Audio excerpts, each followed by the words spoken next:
adentina yetimi hye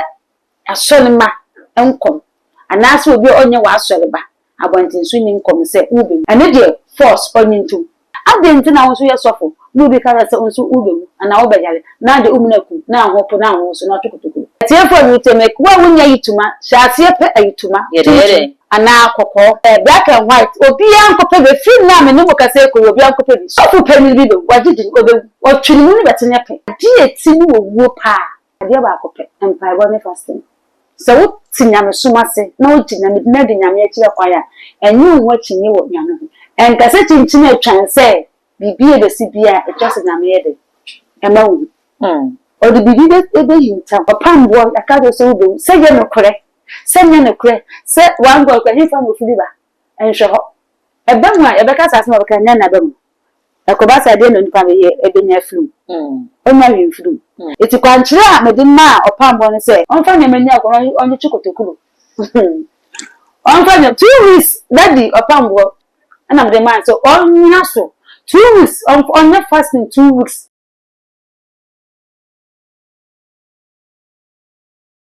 I will say, share a see Prophetess will be none about what to say, it's into a better from Ampa, your share their fears or gather more, it's after 4 years, your share can tank at the hour, the other senko, that they look by that KD, your share chopper, your koto for me, in Nipa Makuma, what you woman in a kitwebia, any more woman in a adane ediato sabe a free among your four, a free to move for about the group, a soft for a so, and my name, so back I could never know to Bempah, Prophetess be echo mountain so far, which is a papi, said one man pie boom and yedina, Yame ebeton sa edia friend of Babonte, Ebakasa edifa ho sabe, near air training ye pa air so penny or Opambour, ya no so won't come share essence of a pay common the day dear, Ghana for air chess, a Ghana for D4 be woman one dear, air chess of Opambour, Amani and yedin so soon from one. Obet me adane edia tomesa aka Prophetess Emilia ewo menchen wa ha ye ba bidin komo na ye bisa na se die e na tuo mu potin na maka wo se dwumadi too much multimedia college e na asomas ne ema me ede bro wo mo de bosome miensa classes no ahwehwe so nti se wo pe baabi na wakwa kobiro e bi kwa na wo de wuti e bia na wo talent na so mo nim kwa abefo so a obedada talent no amanetimi edi mu a so much multimedia college to inside their phone numbers no ego screen as a fan no impenifo eni komo nche ebi o bia wo mu de ebetu we mebusa me se wo bre ka ho nyema Prophetess akwaba na afi ye eni komo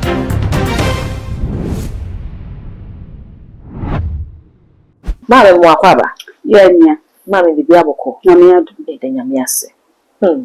ye hye yon komo na se na ni misase ye hye afi ase ewo nkom hye de dodo na na aba eno credit nkomo ama wake bia fine say the view nankasa isiti no I say at you for the church women a fellow Prophetess Emilia blessing or say wo sha na wo subscribe na wo send share obusa asum na asum obusa de na odin ewium de enye Ghana no ewium no enye because edru bi a ye wi afifi niam bi a enipa na mo bi a yetu na wutu na moya na ne twa se wo ye no so no waye dey wakoye na ya na ade ede no eba na ye wi afi eniema de se kobasa na at the end of the day no to na abeto ana bibi beto so ata se we kasa che no ote ne kasa ase we kasa che be buom ekwan so on se wusam se wi mu nye efa ehefo okay yen sha se fi o man Ghana imo omunipa imo amanyofo imo etitire asofo ya ye wo mu nyina me da wano ase asofo form omunyina yi Ghana asofo ebi no wo nye omunyina se me to me yesofo okay akria bi no enyina yi me ka so omunyina nya se bi a omunyina yi se wo mu anya list mistake bi bia betimi asi an se Ghana ha no but there se wo ka asema me nipa ne be ebeti obetu ana mo no odeye akesesem once at the end of the day no na esi ade na ubenya film okay unya wi film eti ye kan wo de ne se obede ubetu hu anamon na bibia to ede etwa Opambour ayesu obewu one god yeah the seven is a sia me kwa na me so for kwala so for kwala na lipstick obehye no nkom se obede obewu anya se ne sofo se onya sofo obi wotumia Bodani e go tumi. Bodani e betimi aka asema cho memfa nka se wabodam tu wana mo nensi. Enyi wo chi ni se wo ye sofo. Eye tumi. Se one God e wo tumi na se wo hu tumi na yi na di atene wo. Ana wo kan kire wo dia ne se obede. Wo betuma but on say asowo for na me ntia se yesuru. Menim the reason why it's yesuru. Den ti na musuru. Yenti. Unse akonya otisu se otisu na wantena so ya se woto acha. Eti omo tuna acha se oyonti se oti ye dia se o bible ati nipa owo ye nipa mfaso. Okay. We wo nipa mfaso as a prophet no be wu ana usuru. No ni kwa se usuru. What did adwane pa wa nka se kwa oda kam otu fie kama wo dom hye wase na wo utamu asonbu utamu nkran so ngo nesa na mo bi a wotuna nya wo be but adentina yetimi hye asonima enkom anase obi onye wa asoreba abontinsu ni nkom se wo be ane de force onyintu tio oni de force se asoreba onyintu se wo sofo se obeyare wo be force asoliban it just will to go to one more. I didn't know so yes suffer. No be carry so udo and now be na de umunaku na hope na ho so na tukutuku. Mama me na na me misase ene Ghana fortress enkom sha bia na Ghana sofo no wo mu action se ne wo ken se wo hyefa asoliban ho de a asoliban nyintum na wo tu one more. Na emom so obi hu no ka de fa wo sofo no ho de a wo be counter sa ni pana na se wo bu befu ni ade enti sa enkom hye na ya na asofo ya na mo hye no ne nyina ne firi nyame na sa enkom hye na mo hye no nyame na de suma amo ana Nyame so wo hu no ka be na me se be bi free dan enhwe si waka to se bibi beto no wo de ne se tu hu anamon anyi ho chini wo si wo ba bebu jitu ne tu anamon se eye entro no wotwa se eye no kre se oye sofo so onya sofo onu mo se unkwa woda osunda ya aye unkwa na wasunda ya emu sunda ya ewo mitini ti so no se wo hu no oka you don't need to challenge was we onu dem eti waka no enyi wo chini entru kotokuro enka tons enwo so onya tons ne tons Bempah ne tu wana mo na entwa obi anya ready wa woni ayituma hyase etiefo mi temek wa wunya yituma hyase pe ayituma yere wa wunya yituma bia mesi obi ankopa yituma tuntum ana akoko wa wunyi t-shirt tuntum hyase pe t-shirt tuntum se straight dress nso a hyase tobi ana panbigo antuma white black and white obi ankopa be film na me no kase ko obi ankopa bi so focus bi do mama waka listen I repeat it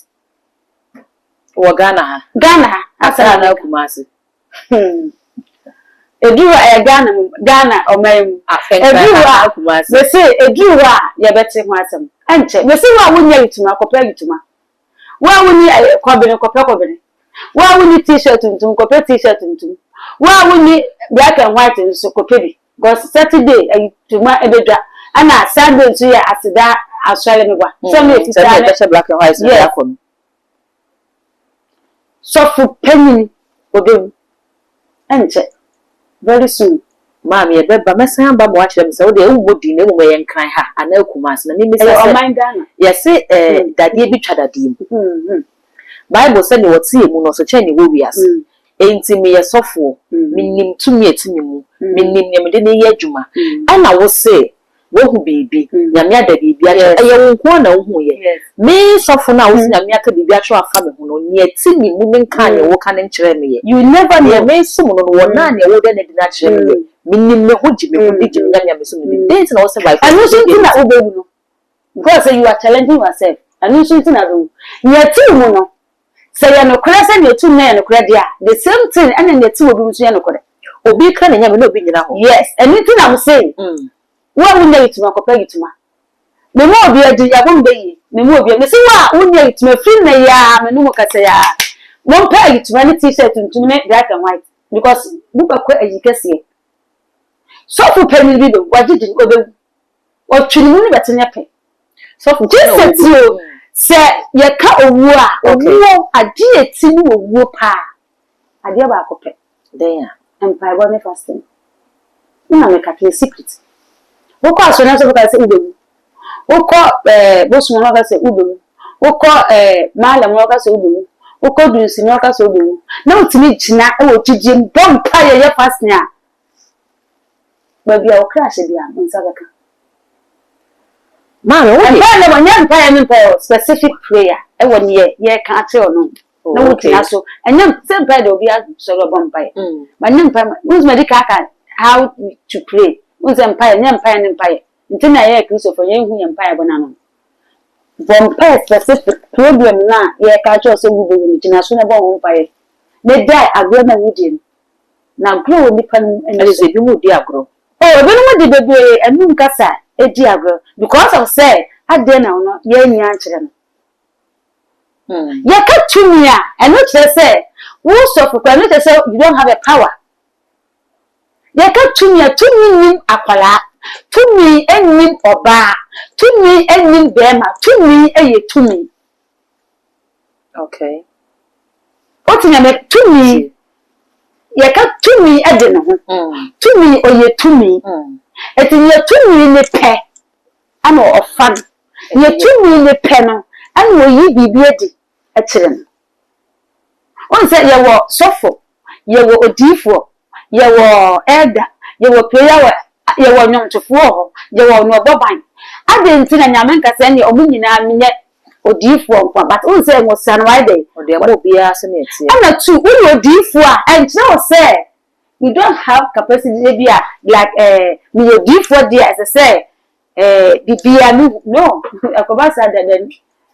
you are not worshiping God. So what tinyame suma se na o tinyame na de nyame akire kwaya enyu watching you nyame and ka se chinchin atwan say bibie be si bia e twase nyame ye de e ma wu o de bibie be hinta. Okay. So to me people be mpo ana say ebia wudi akire we de me mfa nkosa obi ase to me people nkwa na say me di akire mpa obayi bibi afa wo sofo na wo de o se wo ji hutum no say to me people na say me di akire ntimi na me di akire aye hintasem aye sumasem timi no obayi wo adi bibi ya da to no obayi na di akire me say na me ka me ebia won so anya dey oni me dey kire me nti wo ba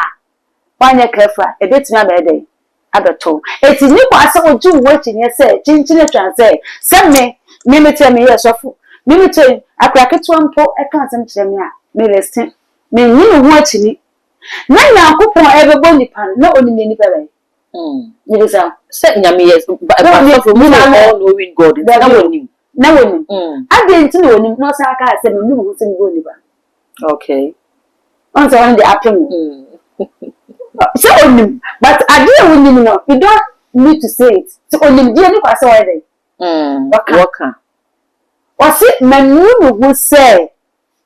me do nipa ade tin man kan sa no onim say nipa e godu ba bia ma ya so tin sweat na kan nyampo a ye betu na de so but am say nipa ye but anya de anya yi wo ye sofo a anyu wo chini Opambour akado so do say ye no kore say nye no kore say one go kwa hifa no filiba enhwe ho wo dia ne say wate entwi kotokuro don sam na kotokuro ntini no entwi kotokuro baby filiba na enka say one god e bia say baby filiba no sa gro kura no wo dia say bo semka on say etimi de adwen e hye nkoma ne bem. Okay. Na mo kasa from 2 million from otimi obu akwa na na me drum na ma adwen pem so but na si adwen mu kasa che no but na ye dey esi it is say baby free ban say agro kwa na and maybe o person do wo fel esere ehuru pa wo de tu ho anamo ebe mu a ebe kasa se no ka nya na be mu ekoba sa de no nipa me ye ebe nya flu onya wi flu ana tu Ghana for no was terms bi ana ada na ba ya na amon pa ya ma no what do you mean by that what do you mean gasa eba no amon pa na me to problem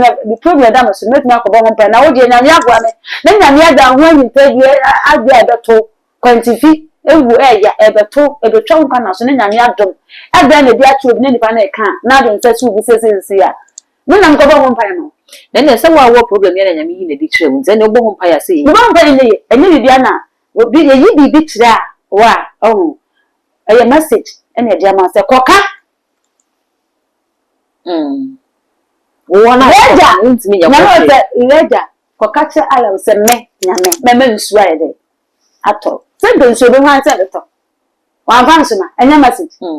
this nyame the message fa obi so e ma no okaria oyi wo dia nso be tu hu anamo na no dia kwanche bi kodi ma e papa Reverend Owusu Bempah wo sign di kwanche bi kodi ma ye papa Opambour e be ba sa kwanche ni mienu so nya hwese se ne wo kan no sa neti ana afoforo aba na message na masem bisa no so biemu se dadie bi twadadie e bi a wo me hu wo de na kita wotumi na kita no se me tumi na ekura me no eso che wo wotumi no nti se den na me wotumi kase no wotumi eso che wo de no na enye se me hu mpo wo wotumi no obeka ye no se me tumi no so de beti me hwetwa wo wasem na wo kan ye ni na obede no se tumi no eso ana esa was tumi no won se ya na eye kase o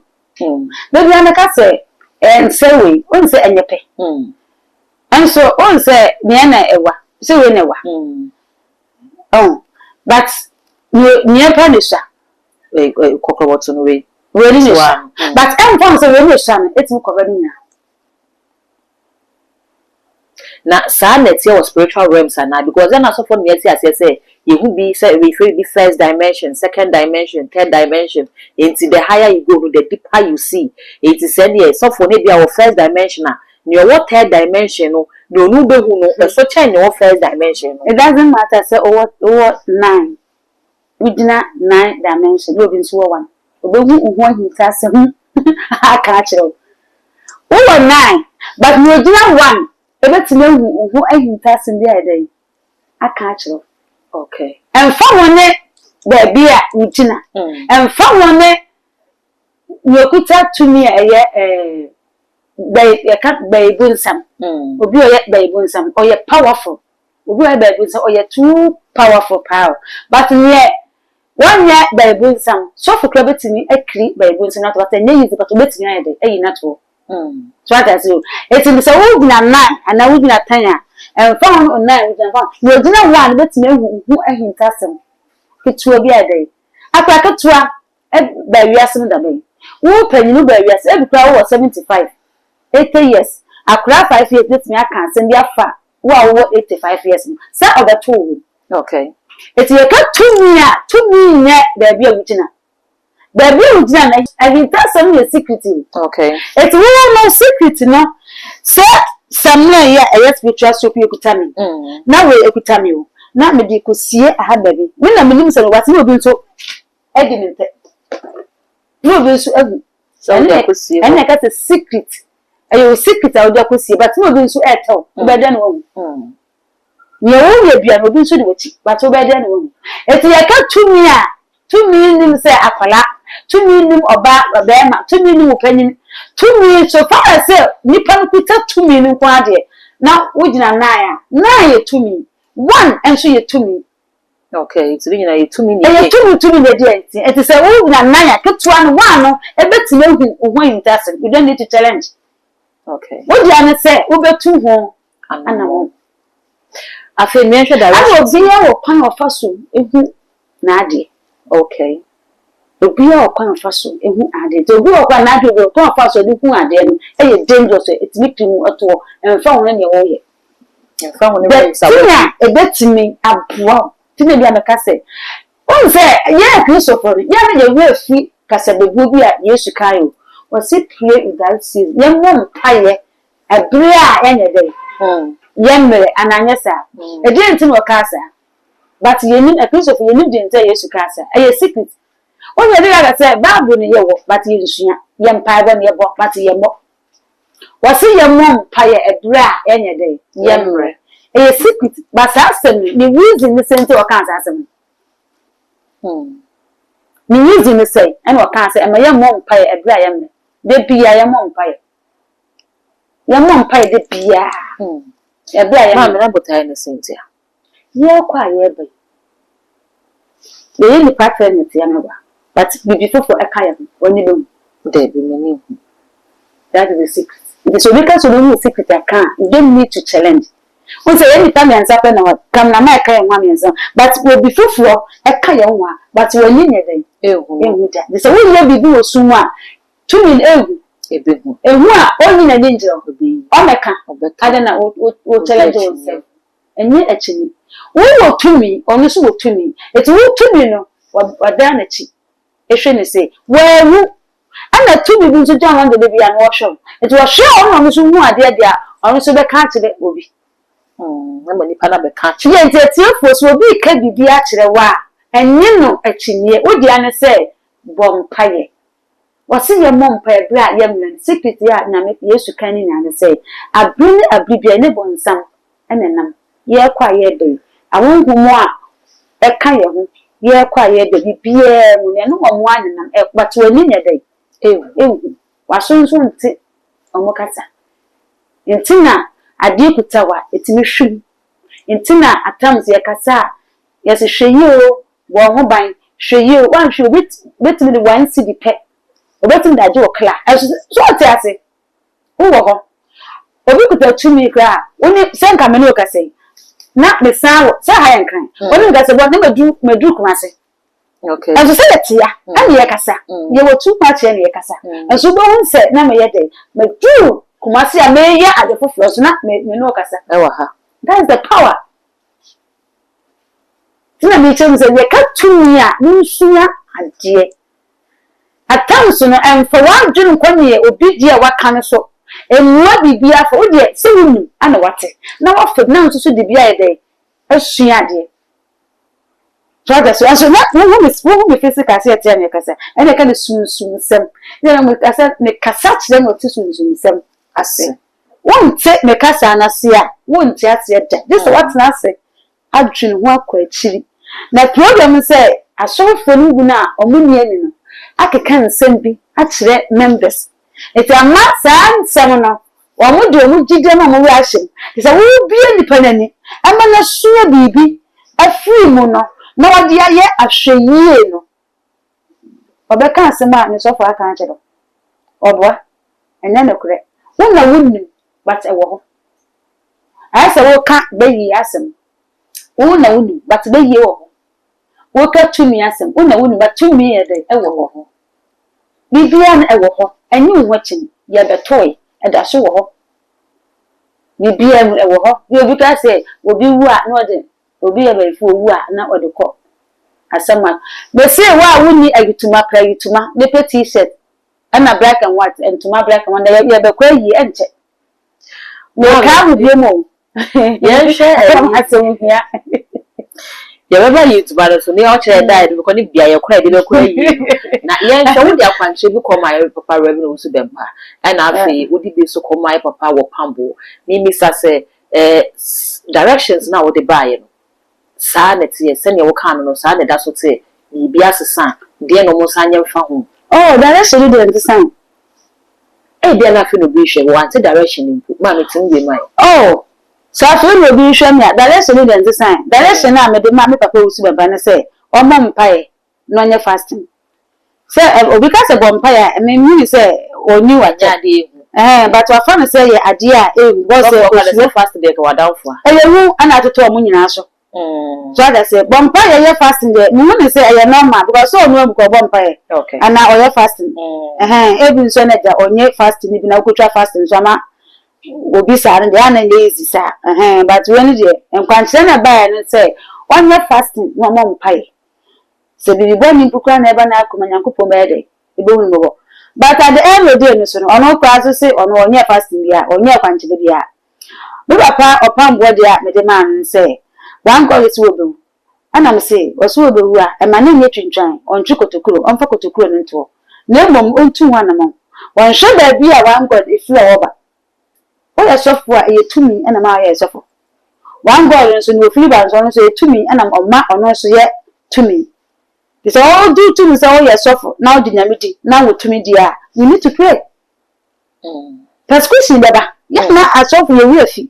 prescription na hefa na ekwan ba su na beba ebi mpa na obe take wede no ebi a unim kwa ebi na wo su no ka wede no the betting asobo program say you need to pray it kwanchire a me de ma Opambour ne say ready Opambour 2 weeks and am the man so on so 2 weeks on your fasting 2 weeks time wa o de be dina so o de be fasting obi na hoden e be 6 to 12 6 to 10 6 to 6 say dry ground e yo no anasen but me say onya fasting 2 weeks na onye so ani a specific prayer onye so e mo mpaye sunsuma de no ade etimi bro wase pa serious pa eye empire. Okay. Etiafo we make a secret o. The kasa kire mo. Ade obi ka so obewu.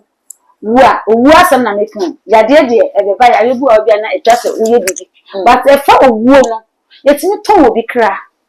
Yetimi ton. But na wonam na woni so. Okay. Once ade ka tuwa bi na yi wato. Etina wi anka se bo ho ban. Hwe wan hwe bi betimi ni wan si di pe. No da yi kra efu. Bibia mu no ma wani enna ho. To say me say on say what spiritual soup. Okay. We spiritual soup. Samina. What I say samina. Oh, okay. Who did dry? Who dry we are na de bi asra. We e bo ni pedua pa spiritual mu no. Yeah, one thing say on say me na me here. It's ya na me ntimi ni enkam wansem. Wo be tobia na wo no. What can you asem? We say ya na me hu ha me siake because eduma edie edoso. Okay. Ebu okana minim say yes edwuma but once obi beto no na yes edwuma God say yes spiritual so to me ewu okay we yensuo to me ewu asunu so na de to me ewu okay etini pa kwa no emen no yes maban otina ho a na so obi beto 50 peso ape atokla obi betina se odwuma obi betina se wa ware eye tumi o mo nwa awale ni mo but obe show si ya na o show si ya na eseko o to ade ye nto e bia no obi abeto obi de sika kuto abeto ade but sika no de beto ade na abekuru su odwuma e bia awale na wo mu e bia nkomo die bia woni obi edi wa wale ni mu nkomo kekekura no obonze nchen awale na esenke bia wo betu kwan wo de din komo se wo ko previous account zanka ai se wo ka kire ne ujinidi susu tinipa edi na wo nipa but wo tumi a etinipa mu me wo me but wo tumi a etimi mu wo am no ga se mu but me nie etimi mu ye timu no anya me best friend ye timu no wo nimme wo na me nu akobasa ne timu no anya ne me yede enya ndi wan se wo ka waase ni bese mutu kwan makoya makọ previous an nzanka ede na dosi oba ko no odi wachi nzanzo nkada ndi ma yanto so ni pani na ye mo ye ho ban ye ma ye ni na ho bo ho ban na obi anfo wan sidi anyo okra anse wo niema ayo mama ye da se pa mi sa se bibia ka chi bi ma de betu dwama ye la oh me da se ni aka cha me number bu screen na so frame ya bibia oba frame ya meju so problem bi a wonam bia emfansie wo frame ye ni nkomo ye ni sunsum sem ne ha no bi wa no ka ni hu akwan ni anamoy a ye be fa ye be tu e de anije be pa dance die pa okay be pa dance die pa na samuna no ma so obi pe bi obi nya bi wo he na so on for the number okay because me here distribute me nya bi wo de family number wo here dodo bi a wo here bi family number na frame wo frame so ba bi a obi aso onsa be kan okay problem there wonam bia from ni hu nkomo no number na ho no me say kai mu wa wonya yutuma pebi t-shirt on say asset me repeat it. I know what I'm saying one day you better sorry you better asem ya okay you better say and see I think next year beginning you better me mo empa me bibia ni we betinya ya fa ho ai betim dia so ano ye de be so ano ye be ye no nya ne say enye wo dia nipa na ye ne dia on just na libri no see ano kwan ano kwan be sin say we and your fasting empire wo ka de mentra when chanda first one de mentra this and come so o mom pan no nya fasting Opambour dem say 2 weeks o nya fasting no mom paye e be breaki o se wo nya fasting no ko o nya fasting o nya kwan chen dia I don't give a damn yeah na me e secret asa amen Abusia ye Prophetess Emilia na atwetwe enkomo no numbers no egu screen na so betimi afa na wa frɛ no na oni no edi enkomo too much gh and oni go so wohwe message so beja o comment comment section ho edi amami all the social media platforms so ko wa too much gh o subscribe like ya share na afofo so enye bi ahwe. Midin e de dark gold. Ye be senhia.